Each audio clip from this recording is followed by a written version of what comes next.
Well, welcome. We will, I'll warm you up a little bit here with a little invitation, and then we'll do a meditation, and we'll be done at 8:30. We had a wonderful retreat last Sunday. Some of you were here for that. And the next one is in December. Next one day is in December, and I'll let everybody know. If you're on the mailing list, I'll let you know about that date. And there's some other things coming up. Ryan Nemick is teaching a concentration 6-week program here on Monday evening, starting on the 11th of November. And is that on the website here? yeah. Oh. Yeah, just got up yesterday. So, Okay. and Maureen has already signed up for that. So you're the first one to sign up. Nice. Yeah.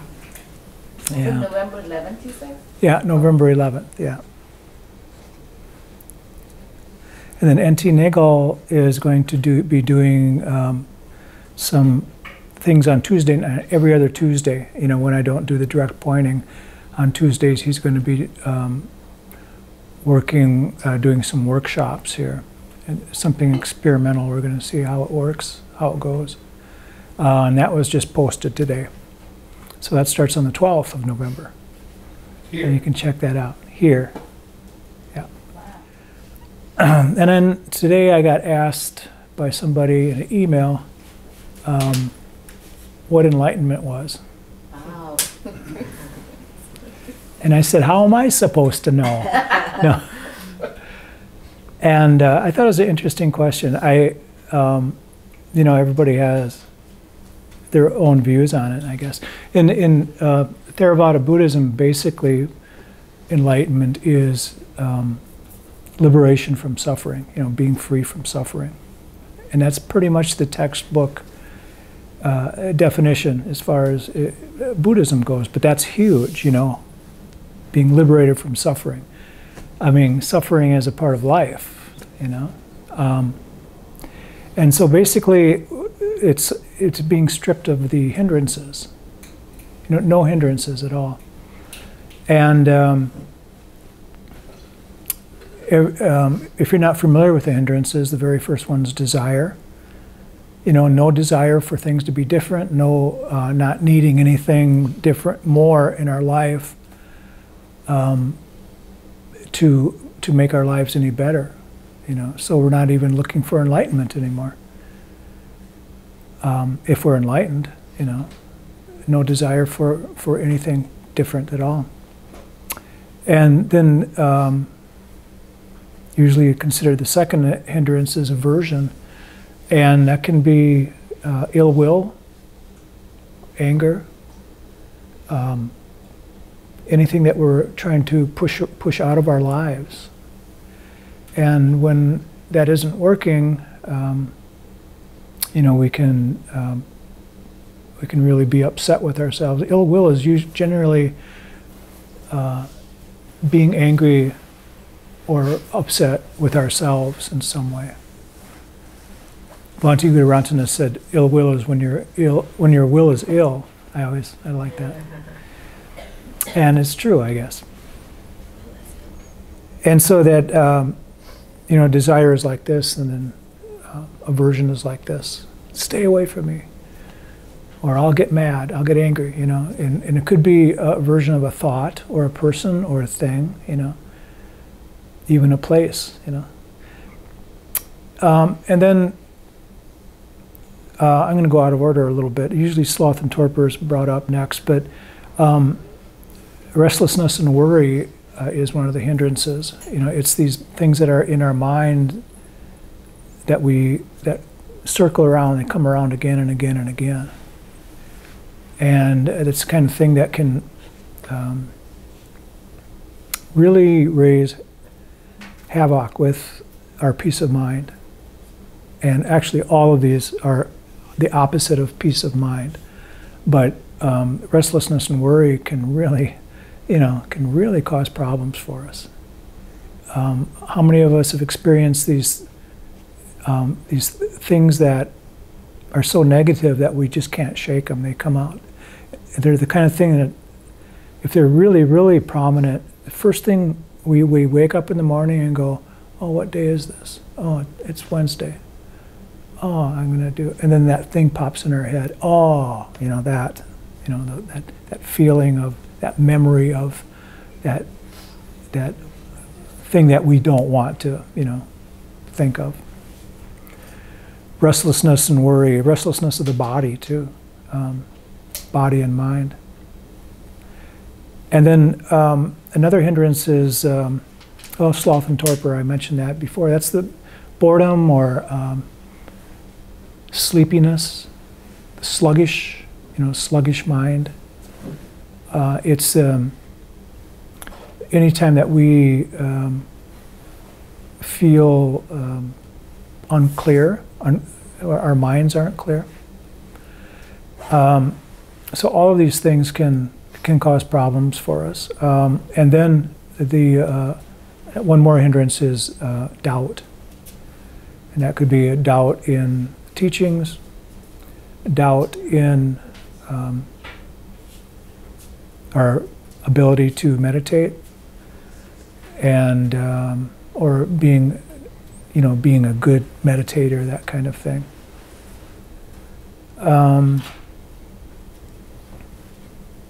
We can have doubt in our possibility of being enlightened too. We can have so much doubt that we don't think that our lives can possibly get any better than they are now. And that can be a real deterrent to our happiness, especially when we start believing those kinds of thoughts in our mind. For some people, doubt is the biggest obstacle because it stops them from being here. It stops them from trying to improve themselves spiritually, or any other way, actually. And so these 5 hindrances are really a gift that the Buddha laid down and left for us, because they represent all negativity in our lives. And we can use them very, very mindfully, by looking at how we feel about everything, like right now. If we don't feel 100% complete, if we don't have that peace of mind, why not? What's there that's stopping that? And it's one of the hindrances, or not only one of them, but it could be several of them. It could be all of them at one time. So when we ask ourselves what about this, we're actually being very mindful. We might not be completely 100% peaceful, have peace of mind when we're thinking about it, but when we're asking ourselves what hindrance might be coming up at this time, we're actually being mindful because we're using concentration and focus to actually penetrate what is happening. And we all have to do that.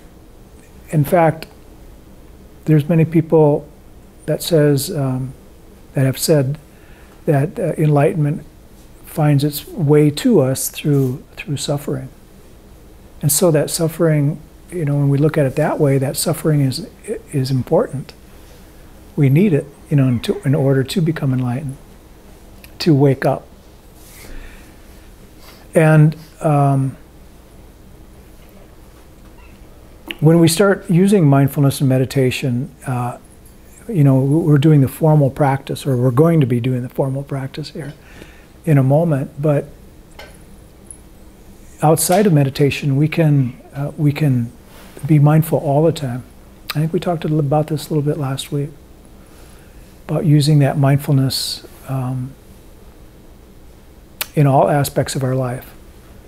So not only when we're doing our sitting practice, but when we're moving around. Like in the retreat, we were doing walking meditation. It was a very good interim between the sitting and the everyday activities, is walking meditation, where we're just being very conscious of every movement of the body, maybe connecting the breath with the steps and things like that. But we can theoretically do that kind of practice all of the time.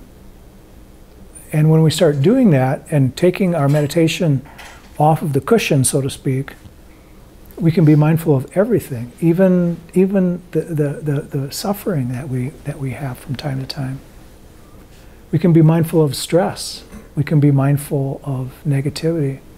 We can be mindful of fear and anger, by checking in. Especially after the fact, if we become very angry about something, we take a look at that and watch how that arose and how it fell away. Everything comes and goes. Some people say everything is born and dies. I don't like to use that term because I think I look at it more as change, rather than death. But everything is constantly changing. Everything arises and falls away. And including that anger and the fear and the restlessness and worry and doubt and desire, all these things. And in fact, if everything is so impermanent, which it is, flowing, constantly flowing, that all that negativity, we know it's going to change. So all we have to do is watch it. We can see it change. And so we can use that mindfulness for these activities, just to watch everything that happens, and we can use that mindfulness every moment. And this is a training ground, though. It happens to be a lot easier to do when it's quiet and we're not moving the body, and so we use meditation to train ourselves to do it all of the time. And when we become mindful all the time, we are awakened beings. We become enlightened, especially when the hindrances are seen through, for being false, and we don't identify with the thoughts behind these hindrances, like my anger, my fear, my suffering. So, definition of enlightenment is, freedom from suffering, liberation from suffering, and the falling away of the hindrances. And it's constant. The result is constant peace of mind. So,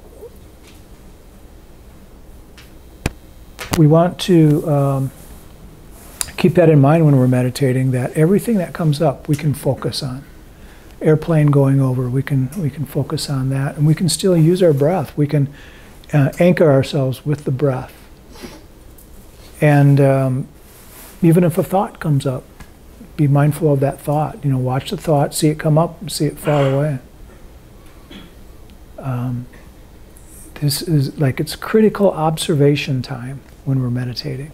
And we become sensitive to all of this, sensitive to all these things in a very beneficial way, just by seeing and watching and being present. It's that awareness.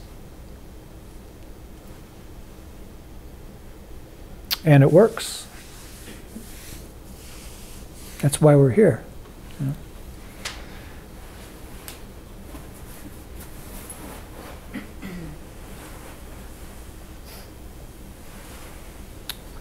So, if you want to make yourself comfortable, we'll start our meditation. I'll guide us through the first 10-15 minutes of this meditation, and I'm going to start with a little bit of a body scan, and we haven't done that in here for quite a while, and use that as a setup practice, and then I'll go into some other aspects of the meditation.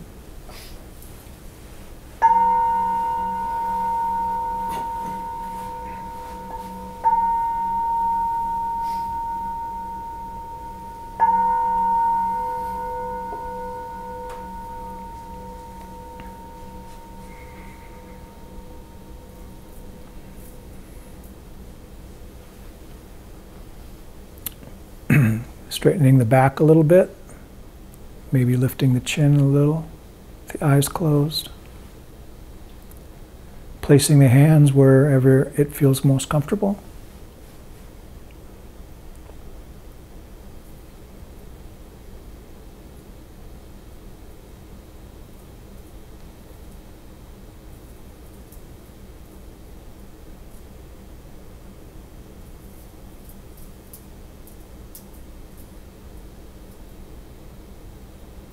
Just bring your attention to the breath.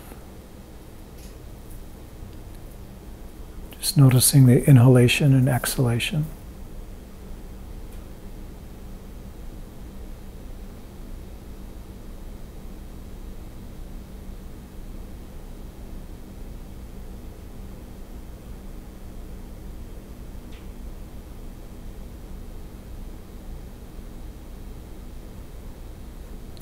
A body scan is an excellent way to start our meditation.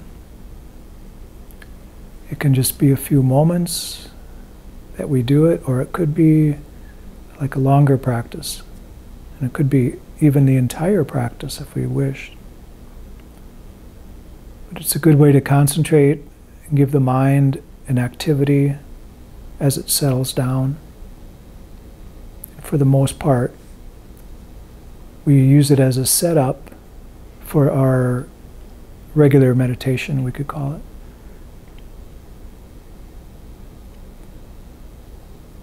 I prefer to start at the top of the body, so if you can bring your attention to the top of the head. Try to relax every portion of the head in the area of the forehead, the skull, around the side of the head. Just try to breathe through that area and relax all the muscles. If there's any discomfort in the head for any reason, just use the breath to breathe through that area. Focusing on the exhalation of the breath.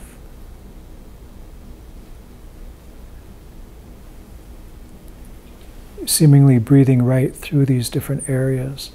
Imagine if there's any wrinkles in the forehead that they're actually ironed away with the relaxation.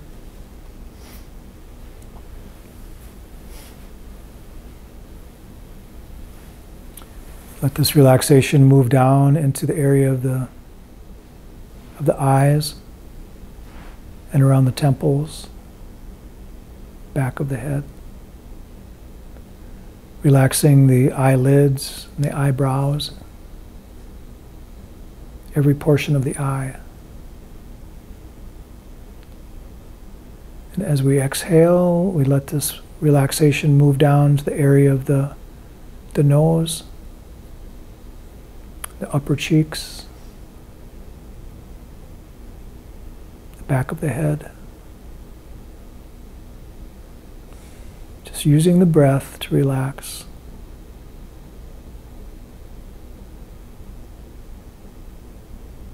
Let this relaxation move down into the area of the jaw. Relaxing the jaw.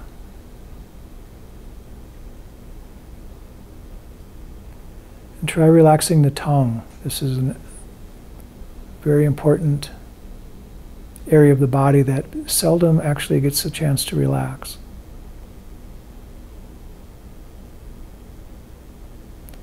Notice how that feels.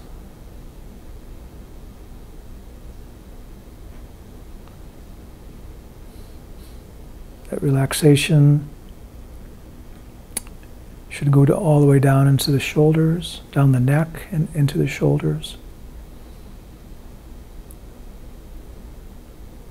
Relax the shoulders with the exhalation of the breath, keeping your posture nice and lifted.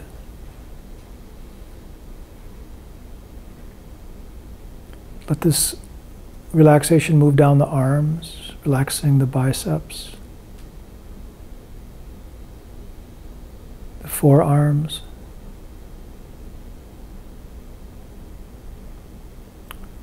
the wrists, the hands and the fingers.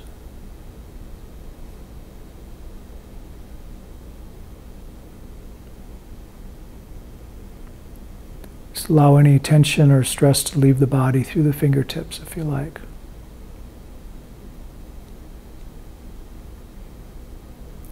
Notice your level of concentration as you do this and your ability to be mindful. Just being mindful of the task of scanning and using the breath. With an exhalation, relax the upper back, the torso or the trunk of the body. Bring your awareness around the front of the body and the area of the heart or the chest.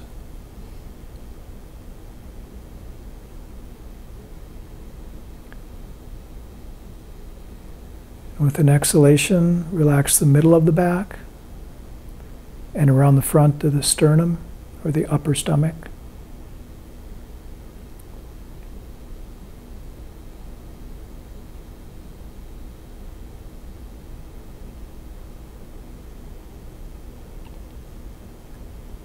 And then with an exhalation, relax the lower back, along with the shoulders, another place where we often hang on to stress and tension.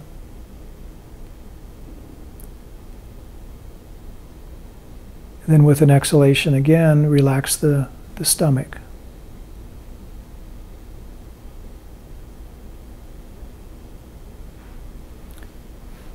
Let this awareness move down towards the legs, first relaxing the hips. We want to feel balanced with the hips, that one isn't any lower than the other. Let this relaxation move down into the thighs and the hamstrings of the legs. Very large muscles. And let this relaxation move into the knees.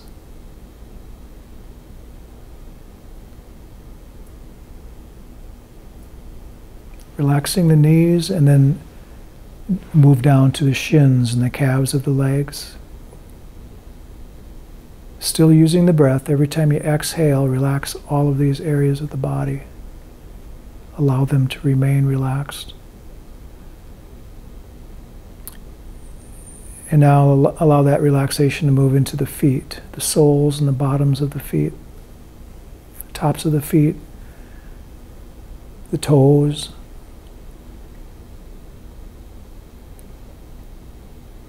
And allow any stress or tension in the body, leave the body through the toes and the fingers.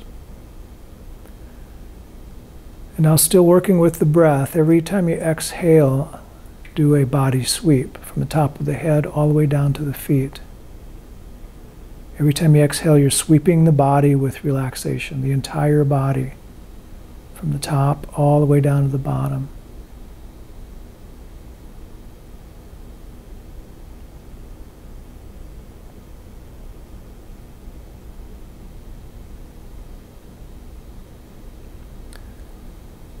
Now, if you feel your body sinking a little bit, think in terms of adding perhaps a little bit of energy as you inhale and allowing this to stabilize your posture. Inhaling, stabilizing the posture, exhaling, relaxing the body. If this is done properly, we can meditate for long, long periods of time without any pain or any stress.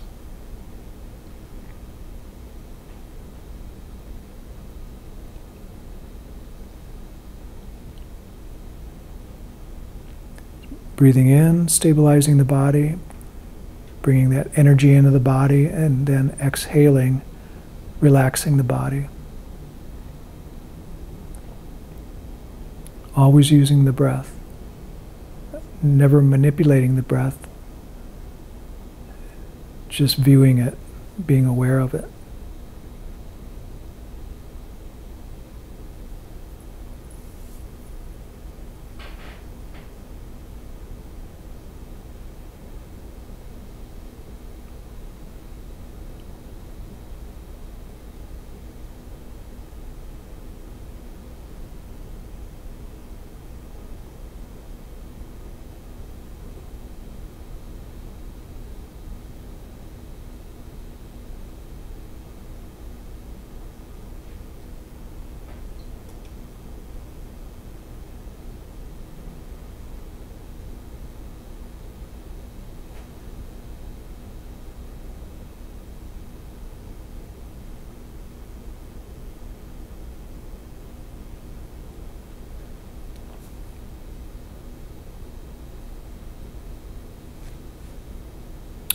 using the breath as the focal point of our practice.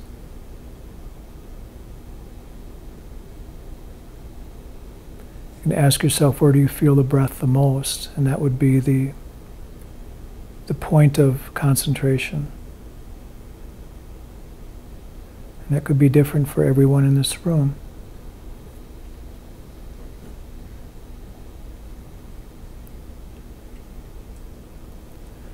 And so we're using the breath as a tool to bring our minds into this presence.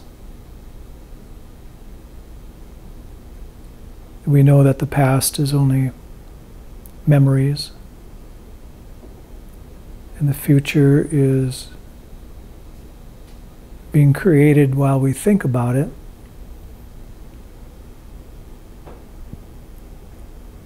And we all know that we probably spend too much time in the past and the future.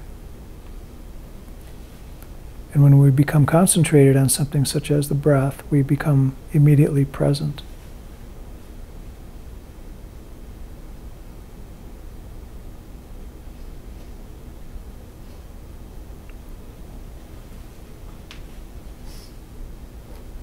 In this presence, the mind is bare of any kind of judgment or reactivity to the thoughts.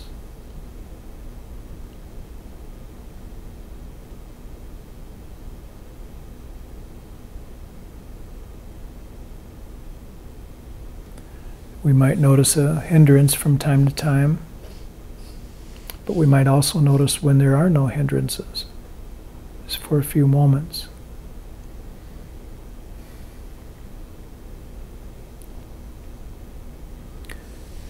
And our job as a meditator is to lengthen those moments. And actually what we're doing is we're preparing ourselves for that moment of awakening.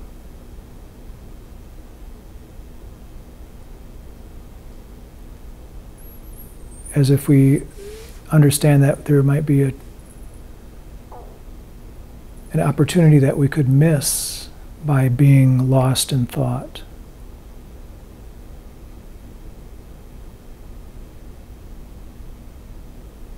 By being intertwined with our ideas of the future. Where in reality, a moment of awakening can happen at any time, from something that we hear, something that we touch.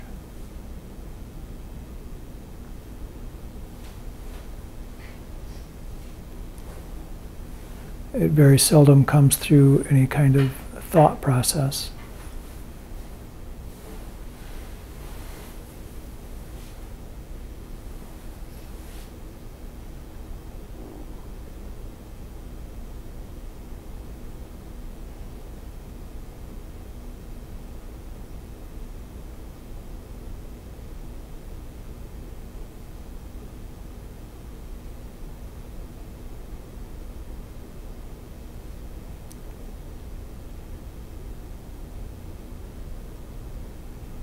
And so the best thing we can do to prepare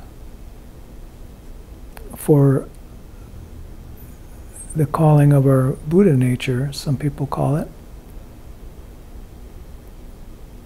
is to be very, very present, very mindful, and in that space where there are very few thoughts. So that's why we meditate.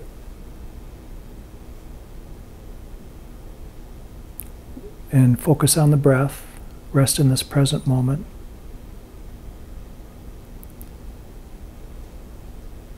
Maybe experience some insight.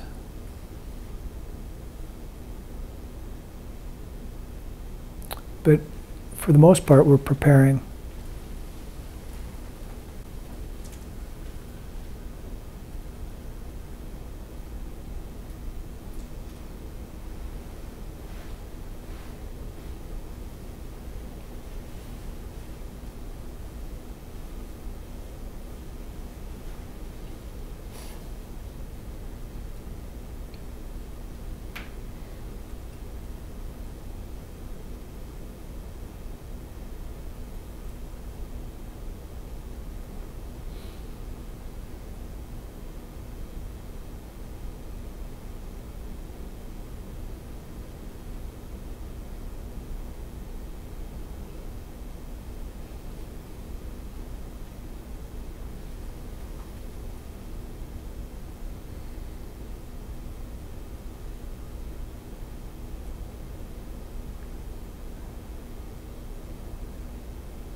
May each of us and all beings be well, happy, and peaceful. May no harm come to us. May no difficulties come to us. May we all meet with spiritual and worldly success. And may we have the patience, the courage, and the will to live happily and free and peaceful lives. Thank you. So we did a scanning meditation. We use that as a setup practice. And the reason I call it a setup practice is because, as mentioned, it sets us up for our regular meditation. And another setup practice might be counting the breaths, which is very common. Or even a metta practice like we just got done doing, something like that, something similar to that. There's lots of ways to do metta. Generally it's recited in the manner that we either did it or in the way that I did it afterwards. And so metta is considered a heart opener. It's an opening of the heart. And it's a very good practice to start out our meditation, and that's really what it was designed for in certain ways. The Buddha, I've told this before, but it's worth speaking about, I guess. The Buddha gave some monks this exact this passage here, but it was of course in the Pali language. The Buddha didn't speak English. But he gave it to some monks that were fearful. The monks usually slept in the forest, and there were some evil things happening in the forest, and the monks were very fearful and afraid. So they came and asked the Buddha, what they should do. And the Buddha said, "I'll give you a weapon," and he gave them this, to recite. And they said it worked. You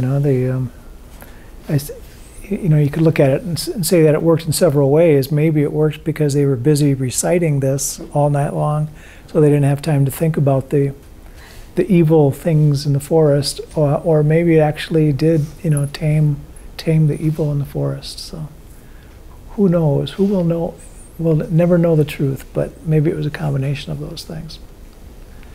And so that's how the metta practice came along, loving kindness. It's a gift from the Buddha. Did anybody have an experience in their meditation that is worth mentioning, that they would like to share, or have a question about something that came up in their meditation?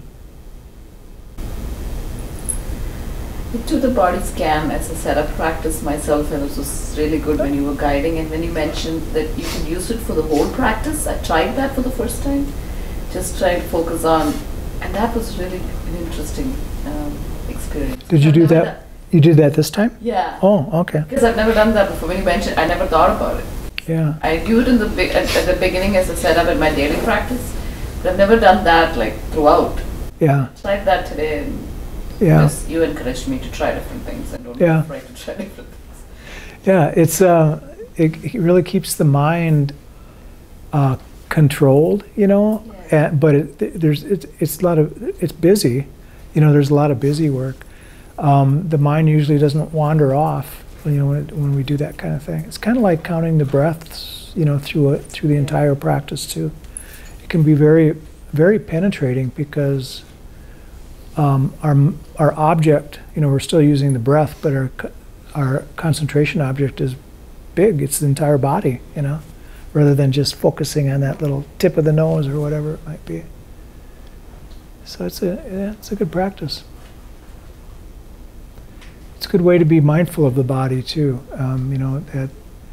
And we were talking about taking the practice off of the cushion, and you might want to try doing the body scan when you're doing another activity, too.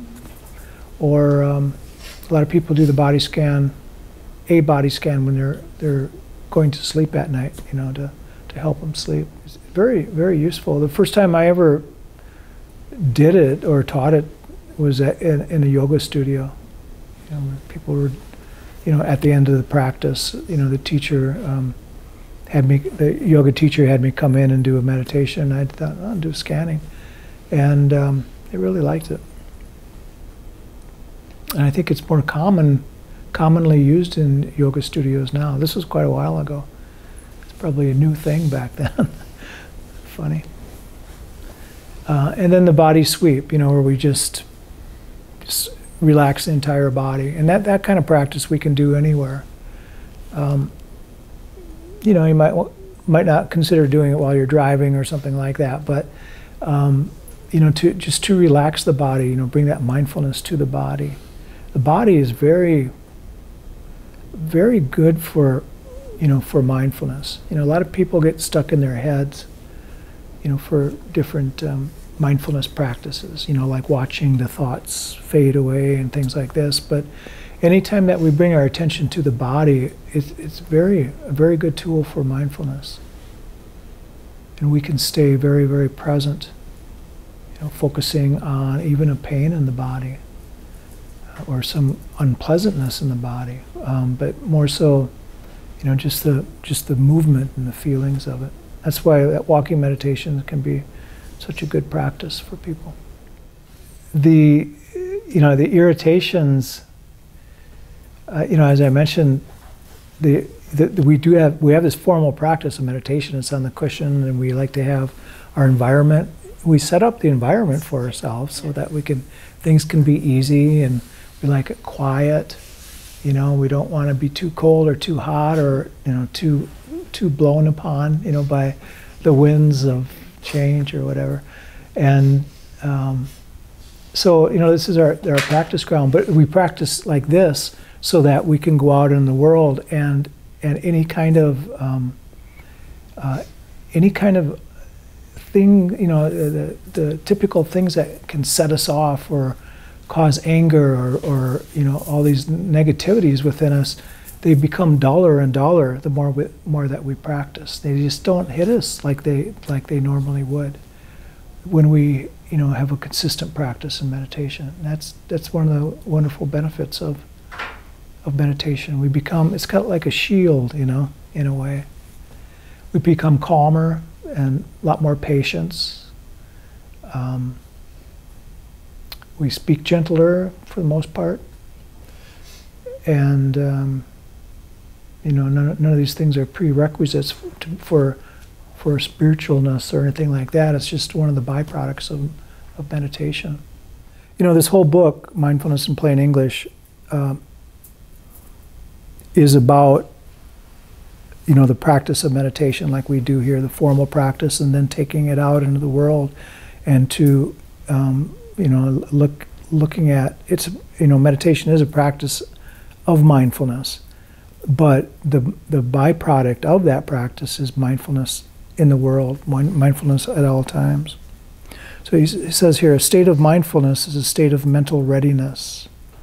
The mind is not burdened with preoccupations or bound in worries. Whatever comes up can be dealt with instantly. When you are truly mindful, your nervous system has a fresh and resiliency which fosters insight. A problem arises and you simply deal with it quickly, efficiently, and with minimum fuss. You don't stand there in a dither. Where does he come up with this stuff, you know? I would have to look at these words up, and then you don't stand there in a dither, and you don't run off to a quiet corner so that you can sit down and meditate about it. You simply deal with it. And in these rare circumstances when no solution seems possible, you don't worry about that. You just go on to the next thing that needs your attention. Your intuition becomes a very practical faculty. That's what he says. He can say it better than I can, you know, about how we a meditator, you know, with mindfulness, or somebody that has mindfulness, which is a meditator, deals with these things so much better. I think when we look at what we as humans want to accomplish in life, it has everything to do with meditation. You know, that to find that peace of mind, to be able to say that we are done looking, you know, done seeking. And most of us, you know, we're looking so much and we don't even know what we're looking for. But if we really look within, we will see that it's just to be happy, you know, to have that peace of mind and to eliminate those hindrances and to be liberated from that suffering, you know, the classic definition of enlightenment. And the Buddha said, he was kind enough to remind us from time to time that we will all become enlightened at some point, whether it's this life or next life or next life or next life or whatever. But he said that it can happen, you know, if we follow this. He said this after the Satipatthana. He said that we could become enlightened in 7 minutes, or in 7 hours, or 7 days, or 7 weeks, or 7 months, 7 years, 7 eons. He said it, but it will happen. That's not his exact words, but it's pretty close. You get the idea that it can. That's why I mentioned that when we meditate, we are actually preparing ourselves for that moment. And you know, to rest in that stillness and that spaciousness is getting the mind ready for that wonderful moment when that enlightenment, that awakening can happen for us. Being prepared for it, not lost in space, you know, lost in fixing things in the future, but just being very, very present, noticing it and being sensitive to it. All right, well, thank you, everybody, and we will see you next time. Tune into YouTube if you like, if you want to watch this or any of the past meetings. Thank you.